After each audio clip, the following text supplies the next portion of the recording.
जीतेगा भारत, हारेगा corona.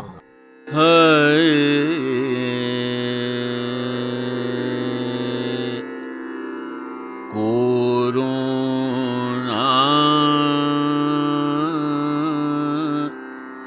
Corona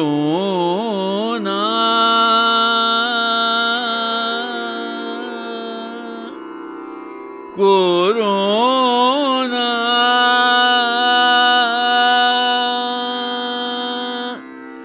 जा जा रे जा, कोरोना जा जा रे जा रे जा रे जा, कोरोना जा जा रे जा रे जा रे जा, कोरोना जा जा रे जा रे जा रे जा। कहाँ से आया, कहाँ से आया, कहाँ से आया तू दुनिया से जा, कोरोना जा जा रे जा रे जा रे जा, कोरोना जा जा रे जा रे जा रे जा। प्रस्तुत है कोरोना से संघर्ष पर केंद्रित आकाशवाणी गोरखपुर की ये प्रस्तुति। कहाँ से आया तू दुनिया से जा, कोरोना जा जा रे जा रे जा रे जा, कोरोना जा जा रे जा रे जा रे जा। श्रोताओं नमस्कार। हारेगा कोरोना जीतेगा भारत के एक नए अंक में आपका पुनः स्वागत है। श्रोताओं आज के कार्यक्रम में हम चर्चा करेंगे उच्च शिक्षा की, और उच्च शिक्षा में विशेष रूप से तकनीकी शिक्षा की। हम जानते हैं कि भारतवर्ष में तकनीकी विशेषज्ञों की बहुत बड़ी संख्या मौजूद है, और इन्हीं विशेषज्ञों ने न केवल देश के औद्योगिक विकास में योगदान किया है, बल्कि उन्होंने अंतर्राष्ट्रीय स्तर पर भी अपनी पहचान बनाई है। दुनिया के विकसित देशों के उद्योगों में शोध एवं विकास कार्यों में भारतीय प्रौद्योगिकी विशेषज्ञों की बहुत महत्वपूर्ण भूमिका है। परंतु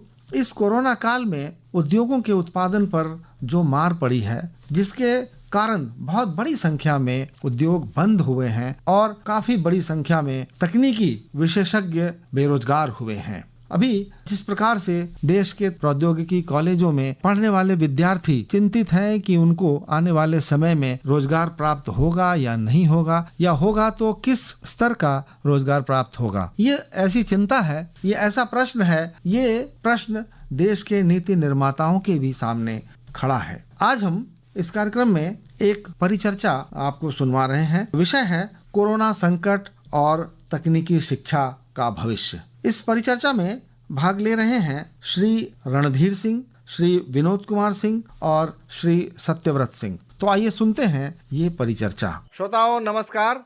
कोविड-19 का ये दौर है, कोरोना का संक्रमण जिस तेजी से फैल रहा है और उसके रोकने के जो प्रयास हो रहे हैं, उसमें हमें बहुत सफलता मिल रही है, लेकिन संकट अभी भी जारी है। इसका हमारे समाज पर असर दिखाई पड़ा है, साथ ही साथ हमारी अर्थव्यवस्था पर भी इसके असर पड़े हैं। और एक और महत्वपूर्ण क्षेत्र है जिस पर इस कोविड की मार बहुत गंभीर रूप से पड़ी है, वो है हमारा शिक्षा जगत। शिक्षा के क्षेत्र में स्कूल बंद हो गए, कॉलेजेस बंद हो गए, और उच्च शिक्षा के केंद्र जैसे इंजीनियरिंग कॉलेजेस, उनमें भी शिक्षा बंद हो गए, प्रबंधन के विद्यालय बंद हो गए। तो ये जो दौर रहा है, ये हमारे लिए चिंता का विषय तो है, लेकिन इससे बाहर निकलने के भी बहुत गंभीरता के साथ प्रयास हो रहे हैं। और ऐसी स्थिति आ गई है कि अब फिर से अनलॉकडाउन शुरू हो गया है और धीरे धीरे गाड़ी पटरी पर आ रही है। ऐसे में ये प्रश्न उठता है कि शिक्षा जगत को जो क्षति हुई है उसकी भरपाई कैसे होगी। और आज हम इसी उच्च शिक्षा के क्षेत्र में विशेष स्थान रखने वाले, बल्कि कहें कि तकनीकी शिक्षा के क्षेत्र में विशेष स्थान रखने वाले गोरखपुर के KIPM institute of engineering and technology GIDA Gorakhpur के प्रबंध निदेशक डॉक्टर विनोद कुमार सिंह और उसके चेयरमैन श्री रणधीर सिंह जी से बात कर रहे हैं। सर, आप दोनों शिक्षाविदों का बहुत बहुत स्वागत है। तो सबसे पहले हम बातचीत करते हैं श्री रणधीर सिंह जी से। सर, आपका बहुत बहुत स्वागत है। सर, ये बताएं कि आज का जो वर्तमान परिदृश्य है पूरे भारतवर्ष ही नहीं पूरे विश्व की, उसमें कोरोना के कारण बहुत बड़ी मात्रा में रोजगार खत्म हुए हैं। उद्योग जगत का उत्पादन बहुत कम हुआ है, खपत बहुत कम हो गई है, मांग बहुत कम है। इसके कारण उद्योगों ने अपने उत्पादन या तो घटा दिए हैं या ना के बराबर कर दिए हैं। कुछ उद्योग तो बंद भी हो गए हैं। ऐसे में ये चिंता की बात है कि रोजगार की क्या स्थिति होगी आने वाले समय में, और साथ ही साथ उन बच्चों का क्या होगा जो तकनीकी शिक्षा प्राप्त कर रहे हैं, उनको रोजगार मिलेगा कि नहीं। भारतवर्ष जैसे देश में जहां जनसंख्या बहुत बड़ी है और विशेषकर यहां युवाओं की जनसंख्या बहुत है, देश की जनसंख्या में युवाओं का प्रतिशत लगभग 1/3 हिस्सा है, तो ये चिंता की बात है कि इन युवाओं को रोजगार मिलेगा कि नहीं मिलेगा, उनके मन वांछित रोजगार के अवसर उपलब्ध होंगे कि नहीं होंगे, और अगर मिलेंगे भी तो इस कोरोना संकट के पश्चात कैसा भविष्य होगा भारतवर्ष का। श्रोता भाइयों नमस्कार। जैसा कि अभी आप लोगों को मालूम हुआ कि भारत में तकनीकी शिक्षा भविष्य के एक बेहतर आयाम का स्वागत करने के लिए तैयार है। कोविड-19 भारत के लिए अवसर बनकर खड़ा तैयार है। जी जी। यूएस की लगभग 200 उत्पादक कंपनियां चाइना से इंडिया की ओर आने की राह देख रही हैं। आईफोन बनाने वाले अपने उत्पाद का कुछ हिस्सा चीन से भारत लेकर आने की तैयारी में है। इस कोरोना वायरस के समय में फेसबुक का 5.7 बिलियन यूएसडी का रिलायंस जियो में निवेश विदेशी कंपनियों का भारत की आर्थिक क्षमता और उसके भविष्य में और वृद्धि में विश्वास दिखाता है। जी जी जी। विश्व की लगभग 1500 ऐसी कंपनियां हैं जो चाइना से भारत आने का विकल्प देख रही हैं। जी। भारत के मुख्य आर्थिक सलाहकार केवी सुब्रमण्यम जी भी ये दावा किया है कि यह कोरोना प्रकोप भारत के लिए निर्यात के लिए आर्थिक मॉडल को बढ़ावा देगा। जी, और जी। उसको उपयुक्त अवसर प्रदान करेगा। प्रधानमंत्री जी द्वारा एमएसएमई में निवेश के लिए जो आर्थिक मॉडल तैयार किया है वो खुद भारत की जीडीपी में 30% का सहयोग करती है। जी जी। जो भारतीय अर्थव्यवस्था को आगे बढ़ाने का एक बड़ी कुंजी होगी। नासकॉम के एक सर्वे में भी यह बात खुलकर सामने आई है कि भारत की आर्थिक सामाजिक व्यवस्था पूर्ण रूप से बदलने वाली है। दोस्तों, टियर 2 या टियर 3 शहरों में इंडस्ट्रीज का एक बड़ा हब तैयार होने वाला है। जी जी। जो बड़े स्तर पर ह्यूमन रिसोर्स को रोजगार उपलब्ध कराएगा। इससे एक फायदा और होगा, माइग्रेशन की समस्या का भी हल हो जाएगा। जी जी। इसलिए अगर भारत को भविष्य के हिसाब से देखा जाए तो आर्थिक आत्मनिर्भरता की तरफ बढ़ रहा है। हाँ। जिसका सबसे बड़ा उपयुक्त माध्यम तकनीकी शिक्षा ही है। जी जी जी जी जी, बिल्कुल। और ये तकनीकी शिक्षा ही कुशल कारीगर तैयार करेगा जो छोटे छोटे शहरों में खुलने वाली कल कारखाने में रोजगार के अवसर पाएंगे और भारत की अर्थव्यवस्था को आगे बढ़ाने में सहयोग करेंगे। जी जी। तो दोस्तों, ये तो हुआ तकनीकी शिक्षा। इसलिए आप अपने भी बच्चों का जो है प्रयास करिए कि उन्हें तकनीकी शिक्षा में निपुण बनाएं। इसी के साथ हम आपसे ये भी अनुरोध करना चाहेंगे कि कोविड-19 से आप लोग डरिए मत। कोविड-19 के बचाव के लिए शासन एवं जो है समय समय पर और भी संस्थाओं द्वारा जो निर्देश जारी किए जा रहे हैं उसका पालन करिए। जय हिंद, जय भारत। धन्यवाद सर, धन्यवाद। विनोद जी, आपसे हम कुछ दूसरे पहलुओं पे बात करना चाहेंगे। आप भी जानते होंगे कोविड के कारण वर्तमान सत्र चल रहा था शिक्षा का, वो मार्च में ही उसे स्थगित करना पड़ा, उसे आगे बढ़ाने को बाध्य होना पड़ा। इसके दो पहलू हैं सर। एक तो वो जो कि कक्षाएं जो अचानक से बंद हुई उनको रोकना पड़ा, विद्यार्थियों को हॉस्टल से से अपने अपने घरों को भेजना पड़ा, इससे जो पढ़ाई का जो नुकसान हुआ है उसकी भरपाई कैसे होगी? दूसरा, जो सत्र का जो अंत में परीक्षाएं होती हैं वो परीक्षाएं स्थगित हुई हैं, तो परीक्षा जो फाइनल ईयर के जो बच्चे होंगे उनकी तो डिग्री डिलेड हुई ही, लेकिन जो फर्स्ट ईयर, सेकेंड ईयर या थर्ड ईयर के जो बच्चे होंगे उनकी परीक्षाएं कब होने की उम्मीद है, या परीक्षाएं स्थगित करके उनको प्रमोशन देने की योजना है? आप इन विषयों पे कुछ प्रकाश डालें हमारे श्रोताओं के लिए। सभी श्रोताओं को मेरा नमस्कार। देखिए, कोरोना कोविड-19 ये महामारी जो वैश्विक स्तर पे इस समय आई हुई है, इससे हमारे शिक्षा के क्षेत्र में, तकनीकी शिक्षा में, कार्य शिक्षा के क्षेत्र में बहुत ज्यादा नुकसान हुआ है। संयुक्त राष्ट्र शैक्षणिक, वैज्ञानिक और सांस्कृतिक संगठन यूनेस्को ने भी एक रिपोर्ट जारी करके बताया कि इस महामारी से सिर्फ भारत में विद्यार्थियों के लिए लगभग 32 करोड़ छात्रों की शिक्षा प्रभावित हुई है।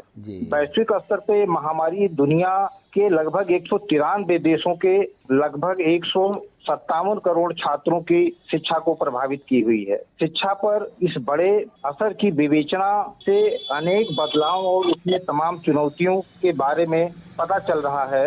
यह प्रभाव कोरोना वक्त में हमारी तकनीकी शैक्षणिक प्रणाली का अभिन्न अंग बन सकती है। इसमें सबसे महत्वपूर्ण यह है कि कोरोना महामारी और उसके कारण स्कूल और कॉलेजों को जो अस्थायी तकनीकी और संरचना में निवेश करना होगा और डिजिटल वातावरण में काम करने के लिए कौशल पर अध्यापकों को केंद्रित करना होगा। कोविड-19 महामारी के कारण डिजिटल माध्यम से अधिक लोगों को पढ़ाई के माध्यम से जोड़ना पड़ेगा। इन बदलावों से विभिन्न प्रकार की कठिनाई तो हो रही है, लेकिन इनसे शिक्षा के क्षेत्र में नए विचारों के उदाहरण भी सामने आ रहे हैं। कठिनाई ये हो रही है, जैसे तकनीकी शिक्षा हम लोग दे रहे हैं बच्चों को, और डिजिटल माध्यम से, ऑनलाइन माध्यम से बच्चों को वेब के माध्यम से क्लासेस चलाए जाते हैं। लेकिन वर्तमान परिप्रेक्ष्य में जो एक डाटा है नेशनल सिंपल सर्वे के मुताबिक सिर्फ 42% शहरी क्षेत्र में और 15% ग्रामीण क्षेत्रों में ही लोग इंटरनेट से अच्छी तरीके से जुड़ पाते हैं। यह सुविधा जो है बहुत सुचारू रूप से बच्चों तक पहुंच नहीं पाती है। खास करके ग्रामीण क्षेत्रों में, जैसे हम लोगों का पूर्वांचल में हमारा इंस्टीट्यूट है, ये पूर्वांचल गोरखपुर में यह इंस्टीट्यूट है, तमाम बच्चे जुड़ नहीं पाते हैं और सबके पास स्मार्टफोन की उपलब्धता नहीं है।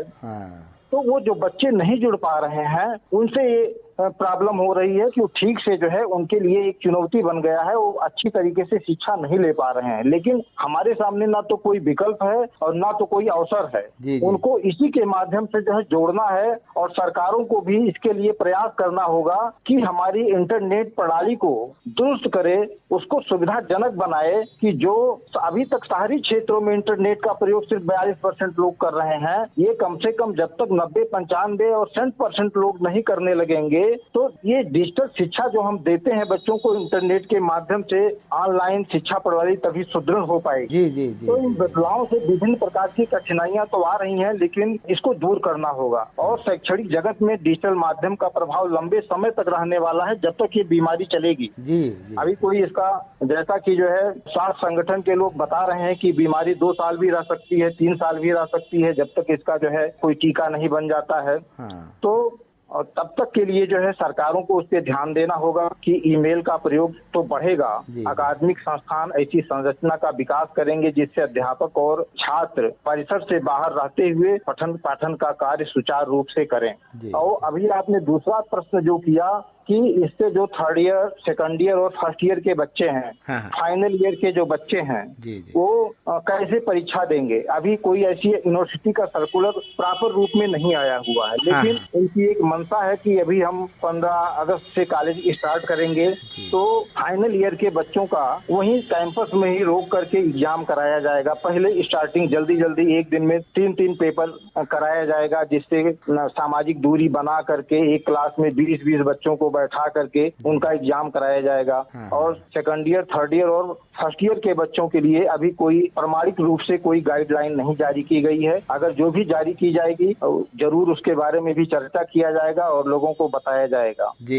विनोद जी और रणधीर जी, आपने हमसे बातचीत की तकनीकी शिक्षा के क्षेत्र के विकास के लिए और तकनीकी रूप से जो समस्याएं आई हैं कोविड-19 के कारण, उसके समाधान के लिए आपको बहुत बहुत धन्यवाद। और अब आइए सुनते हैं मोहम्मद मोहम्मद खलील और साथियों की आवाज में ये लोकगीत। चढ़ी के किरनिया की डोर मोरे मितवारी उतरे गगनवा से भोर मोरे मितवारी उतरे गगनवा से भोर।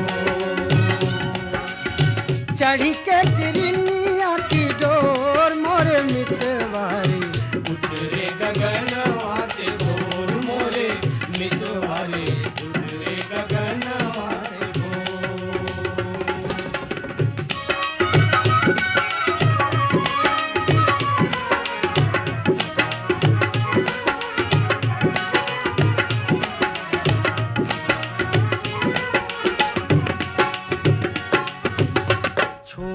पखेरु चले अपना बसेरा त्रिपुरा जगावे झगड़ू। छोड़ पखेरु चले अपना बसेरा त्रिपुरा जगावे झगड़ू।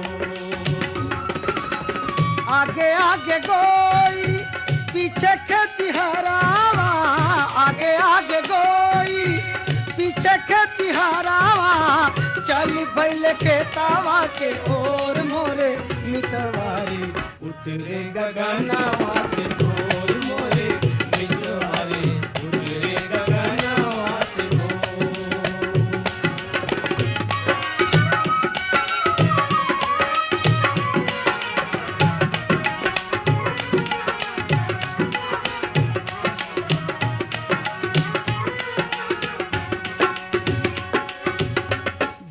गुलजार पनघट की डगरिया नदिया में उठे रहियो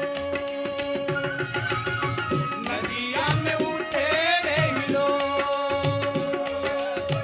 मथवा पे आधे जल छल के गगरिया मथवा पे आधे जल छल के गगरिया भीजत आचारा के कोर मोरे मितवारी उतरे गगनवा से भोर मोरे मितवारी उतरे गगनवा से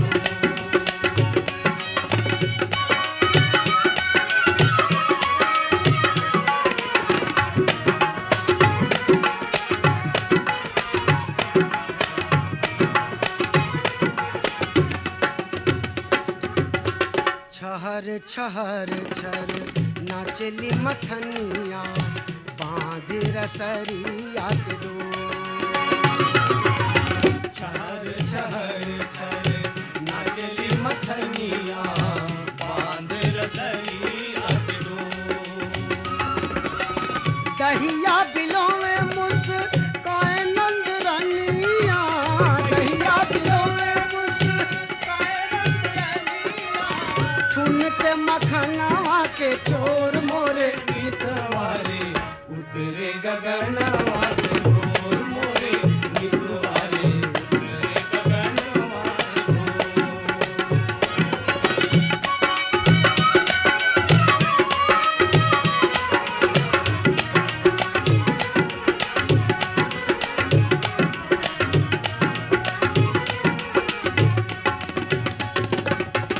साँझ से भोर सकारे से रतिया साँझ से भोर सकारे से रतिया चकई से मिले रे चको चकई से मिले रे चको।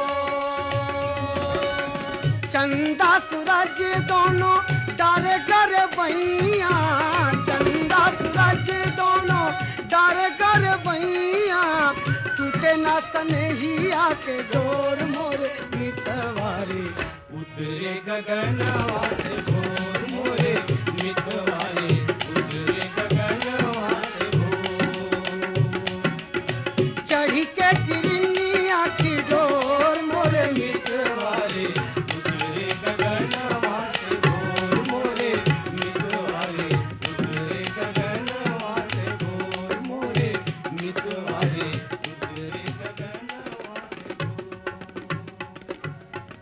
और अब आइए सुनते हैं KIPM institute of technology and management के dean students welfare doctor Satyavrat Singh के साथ टेलीफोन लाइन पर की गई ये बातचीत। सत्यव्रत जी नमस्कार। ये दौर कोरोना का है और इसमें बहुत सारी शिक्षा को लेकर संकट चल रहा है। उच्च शिक्षा और तकनीकी शिक्षा के क्षेत्र में सारे ऐसे व्यवधान दिखाई पड़ रहे हैं जिनके कारण शिक्षा का सत्र रुका हुआ है। अगले इस सत्र की जो चालू सत्र था उसकी परीक्षाएं नहीं हो पाई हैं। तमाम ऐसी समस्याएं हैं जिनके विषय में छात्र और साथ ही साथ तमाम अभिभावक जानने को उत्सुक हैं कि क्या होगा इन बच्चों का भविष्य और तकनीकी शिक्षा किस रूप में आगे बढ़ेगी। सर धन्यवाद, बहुत बहुत धन्यवाद। एकदम से ऐसा मुद्दा है जो मुझे लगता है कि अगर हम लोगों के सहयोग से लोगों के बीच में जाएं तो बहुत सारी लोगों ने अपनी अपनी अवधारणाएं बना रखी हैं। उन अवधारणाओं में सकारात्मक अवधारणाओं के बनने में मदद मिलेगी। जी जी जी जी जी। आपका जो संस्थान है वो पूर्वांचल का एक महत्वपूर्ण संस्थान है। तकनीकी शिक्षा, नर्सिंग शिक्षा और इस तरह के जो भी वोकेशनल शिक्षा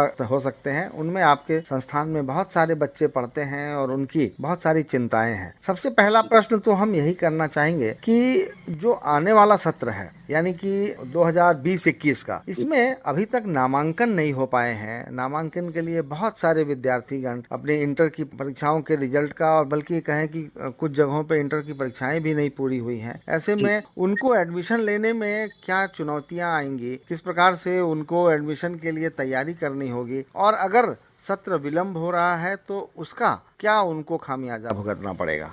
जहाँ तक शिक्षा की बात है सर, मैं उसको कई खंडों में आपसे बताना चाहूंगा। प्रथम तो ये कि 12वीं का जो उत्तर प्रदेश बोर्ड का परिणाम है वो अभी 23 जून को है, संभावित आ जाएगा। जी जी। और उसके बाद जो है जुलाई के प्रथम सप्ताह में ही CBSE का एक पेपर 12वीं का बच गया है जो वो कंडक्ट करा करके जल्द से जल्द, क्योंकि बाकी तो हमें लगता है कि करेक्शन का काम हो गया है, परिणाम भी आ ही जाएगा। एक बात ये हो गया। दूसरी बात ये है चूंकि चुनौती जब आई है तो उस चुनौती का सामना करने के लिए जो तकनीकी महाविद्यालयों और विश्वविद्यालयों ने इनिशिएटिव लिया उसमें हम लोगों ने बहुत तेजी से उस तकनीक को अडॉप्ट करके बच्चों से कनेक्ट किया और रजिस्ट्रेशन, जहां तक जो बच्चे आश्वस्त हैं कि उनका जो परिणाम सकारात्मक आएगा वो अब एनरोलमेंट करा भी रहे हैं। हाँ। तो सत्र में शिक्षा कहीं रुकी नहीं है। जो बच्चे बस 12वीं का परीक्षा दिए हैं वही अभी कहीं कुछ मान लीजिए जो ग्रामीण इलाके हैं वहीं पे कुछ उनको असुविधा है, लेकिन बाकी जगह पे लोग सीधा हमसे संपर्क में हैं। हम लोगों ने खुद, हमारे महाविद्यालय ने अपने कॉलेज के बच्चों को ऑनलाइन तो कनेक्ट किया ही किया है। पूर्वांचल के बच्चों के लिए जो 12वीं में अपीयर हुए हैं,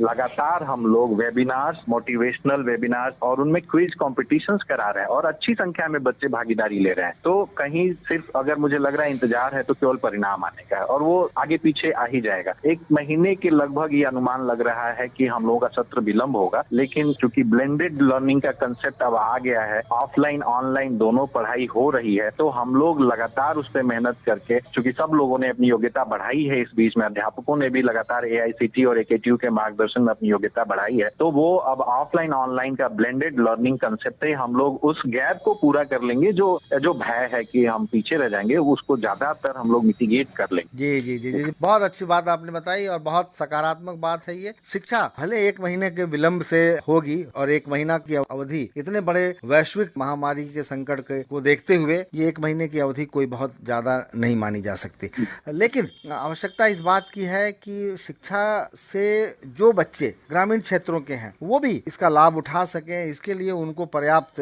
जानकारी मिलनी आवश्यक है, उनको इंटरनेट के प्रयोग के विषय में जानना आवश्यक है और वेबिनार को भी अटेंड करना उनके लिए महत्वपूर्ण होगा। अब इलेक्ट्रॉनिक गैजेट्स आपके जीवन में, शिक्षा में एक बड़ा अहम रोल प्ले करने वाले हैं। शिक्षक का रोल और शिक्षा संस्थान का रोल केवल शिक्षा नहीं होता है, वो किसी आपदा में अपने बेस्ट को दे पाए और एक बेहतर समाज का रोल मॉडल बन पाए, ये भी एक शिक्षा संस्थान और एक शिक्षक का गुण होता है। जी जी जी जी जी। सत्यव्रत जी, एक समस्या ये भी आती है कि जो बच्चे एडमिशन लिए हुए हैं किसी भी तकनीकी कॉलेज में, अगर एडमिशन लिए हुए हैं और वो उम्मीद कर रहे थे कि मई या जून तक उनका जिस ईयर के विद्यार्थी हैं उस ईयर में वो परीक्षा देके निश्चिंत हो जाएंगे और अगले साल की कक्षाओं में आ जाएंगे। साथ ही साथ जो बच्चे फाइनल ईयर के स्टूडेंट हैं उनके सामने ये समस्या है कि वो उनका चूंकि सेशन लेट हो रहा है तो वो इस बात को लेकर चिंतित है कि वो कब फाइनल डिग्री मिलेगी और कब वो अपना करियर शुरू कर पाएंगे, कब वो नौकरी कर पाएंगे। तो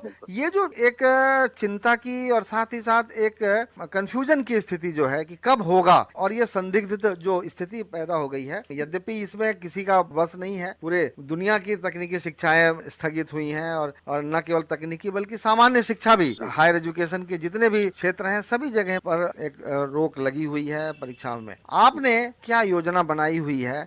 या तो अभी तो ऊपर से भी इंस्ट्रक्शन आएंगे ऑल इंडिया बेसिस पे सरकार की तरफ से, लेकिन अगर वो इंस्ट्रक्शन आते हैं और आपको तत्काल कहा जाए कि आप परीक्षाएं कंडक्ट कराइए और परीक्षाओं के लिए विद्यार्थियों को तैयार कराइए, तो आपकी क्या तैयारी है इस संबंध में? मई के प्रथम सप्ताह में AKTU ने एक ग्लोबल जो वैश्विक विश्वविद्यालय है तकनीकी, उनकी वेबिनार किए थे, तो मैं उसका हिस्सा था। उसमें बहुत पहले से ही उन लोगों ने मतलब सोशल डिस्टेंसिंग को लेकर के और ऑनलाइन ऑफलाइन मतलब परीक्षा को भी कुछ इस तरह से डिवाइड करके जो प्रारूप बनाया था। और साथ में AICTE ने अभी कल जो है जो इसके NBA के चेयरमैन है, उनका एक वेबिनार में संबोधन था कि हम चाहेंगे कि ऑनलाइन परीक्षाएं कराई जाएं। जो बच्चे अर्बन के हैं उनकी हम प्रथम फेज में करा लें, जो रूरल की हैं उनका हम द्वितीय फेज में करा लें। और हमारे कॉलेज ने जैसे इन सारे जो AICTE AKTU के जो निर्देश आते रहे समय समय, तो उसके हिसाब से हमारे अध्यापक अपने को अपडेट करते हुए, जैसा कि मैं आपको बताऊं कि जैसे ही लॉकडाउन लगा हमने 2 दिन में रणनीति बना ली थी। 1 सप्ताह के अंदर हमारी क्लास शुरू हो गई थी। मई प्रथम सप्ताह में हमने 6 विधाओं में ऑनलाइन कंपटीशन कराया। और हमारे यहाँ कोरोना अवेयरनेस पे क्विज चल रहा है, जिसपे अब तक कम से कम 25,000 बच्चे जो है हमारे लोकेलिटी के उस पे अपना 40% अगर उनको अचीव होता है तो उनको एक सर्टिफिकेट तुरंत मिल जाता है, तो पार्टिसिपेट कर चुके हैं। ये लगातार हम बच्चों को कि वो किसी कंफ्यूजन में न जाए, वो लगातार हम उनके साथ बने हुए हैं। अलग अलग मतलब केवल हम लोग उनकी ऑनलाइन क्लासेज ही नहीं लिए, असाइनमेंट्स भी करवाए हम लोगों ने उनसे, हमने उनके प्रॉब्लम सॉल्विंग सेशंस भी उनके लिए ऑनलाइन रखे और कॉम्पिटिशंस तक, मतलब तो वो हम अपने बच्चों के साथ लगातार इस तरह की कनेक्टिविटी में बने हुए हैं कि वो किसी भी तरह की कंफ्यूजन में ना जाए। फाइनल ईयर को लेकर के हमारे पास एक टेंटेटिव शेड्यूल भी एग्जाम का आ चुका है, जो एक फिजिकल डिस्टेंसिंग को मतलब 60 बच्चों के कमरे में 24 बच्चों का परीक्षा लेने का एक चल रहा है। देखिए जल्दी ही हो जाएगा। अगर बच्चे मेरी बात सुन रहे हैं तो मैं उनसे कहूंगा कि अगर कहीं ऐसी स्थिति में आप जरा भी कंफ्यूज हैं तो कंफ्यूज ना हो। निश्चित तौर पे पूरी की पूरी व्यवस्था मिलकर के आपको सहयोग करना चाहती है, शिक्षकगण आपका सहयोग करना चाहते हैं, तो निश्चित तौर पे इस वैश्विक महामारी में अगर थोड़ा बहुत विलंब हो रहा है तो इसको कोई बड़ा नुकसान न माने अपने जीवन का। जी जी जी जी जी, बहुत आश्वस्त करने वाली बातें हैं आपकी। एक प्रश्न हम आम आदमी की तरफ से आपसे करना चाहेंगे। ये जो लॉकडाउन हुआ, लगभग 70-72 दिनों का लॉकडाउन रहा और फिर कोरोना महामारी ने भी बहुत हद तक हमें प्रभावित किया। उसके पहले भी और लॉकडाउन खत्म होने के बाद का ये जो फेज है, इसमें भी जो सबसे बड़ी समस्या दिखाई पड़ रही है कि वो देश की अर्थव्यवस्था इससे बुरी तरह प्रभावित हुई है और हमारी आर्थिक वृद्धि दर जो है वो 1% प्राप्त कर ले, ये भी बहुत अच्छा माना जाएगा वैश्विक परिदृश्य को देखते हुए। ऐसे में जो असली मार पड़ी है भारतवर्ष की अर्थव्यवस्था पे वो है हमारे औद्योगिक क्षेत्र पर। उद्योगों में उत्पादन लगभग ठप हो गया, बड़े उद्योग बंद हो गए, उनके जो श्रमिक थे वो बेरोजगार हो गए, वो अपने अपने घरों में चले गए। ऐसे में एक प्रश्न ये उठता है कि जो नए विद्यार्थी जो पास आउट होंगे या जो विद्यार्थी पिछले साल पास आउट हुए थे, उनके समक्ष रोजगार की समस्या खड़ी होगी और ये रोजगार हर विद्यार्थी को अपना करियर डिसाइड करते समय एक कंफ्यूजन या कह लें एक भ्रम में डाल रहा है कि क्या होगा अगर नौकरी नहीं मिलेगी तो कैसे वो पढ़ के क्या करेंगे। ऐसे में ये बताना आवश्यक है उन विद्यार्थियों को कि वो अगर नौकरी पाते हैं तो भी ठीक, नहीं पाते हैं तब भी वो अपना स्वयं का रोजगार कर सकते हैं। स्वयं के रोजगार के लिए उनके सामने बहुत सारे अवसर हैं। सरकार की तरफ से उनको ऋण सुविधा उपलब्ध कराई जा रही है, उनकी ट्रेनिंग कराई जा रही है, उनको और भी जो इंफ्रास्ट्रक्चरल जो सुविधाएं वो दी जा रही हैं। क्या आप, चूंकि तकनीकी संस्थान के आप प्रमुख हैं, तो आपके सामने क्या ऐसी स्थिति है कि अगर विद्यार्थी पास होकर नौकरी नहीं भी पाता है तो वो अपना रोजगार, अपना धंधा, अपनी फैक्ट्री खुद भी लगा सके?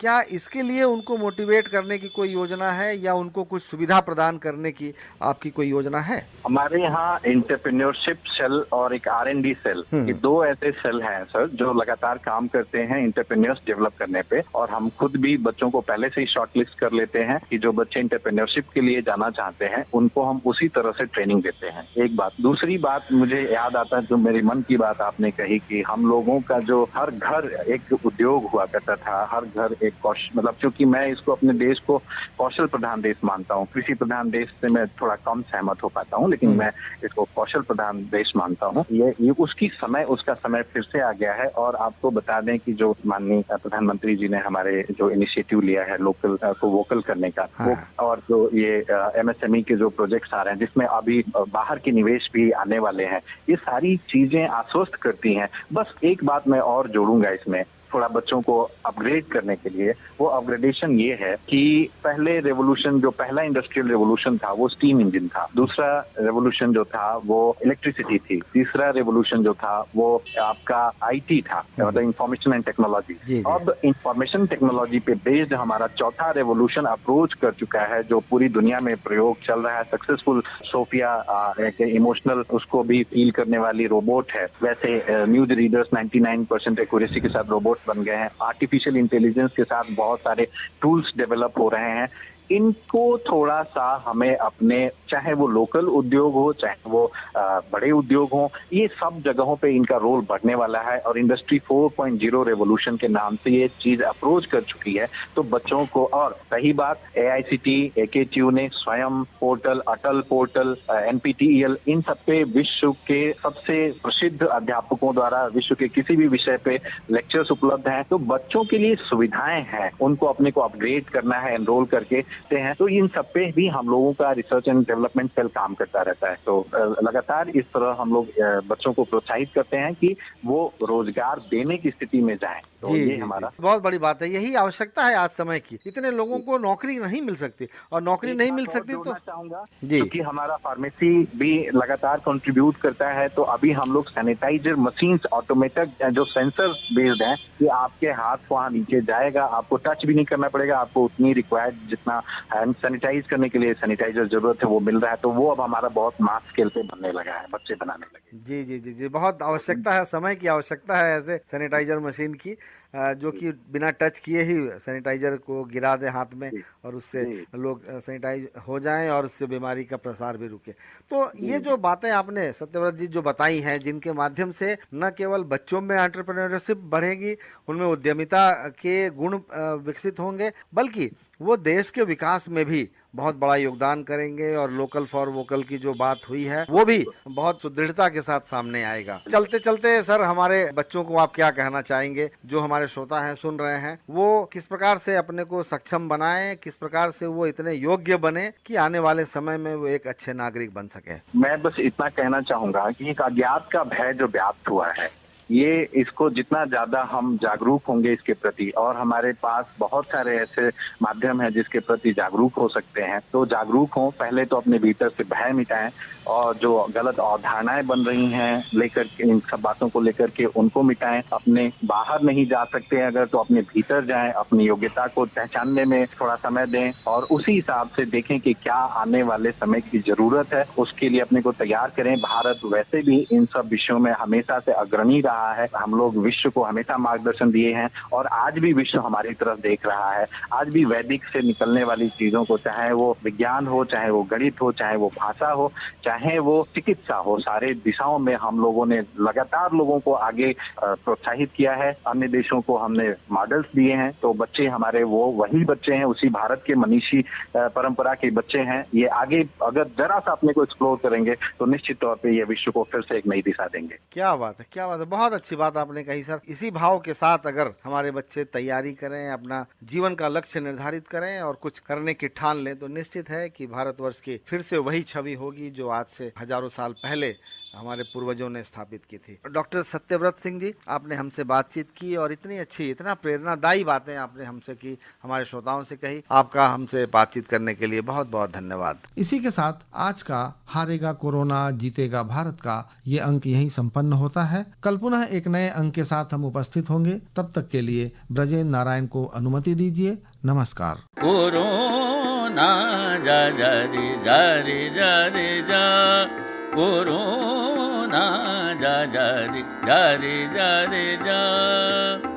कहाँ से आया, कहाँ से आया, कहाँ से आया तू दुनिया से जा। कोरोना जा जा रे जा रे जा रे जा, कोरोना जा जा रे जा रे जा रे जा।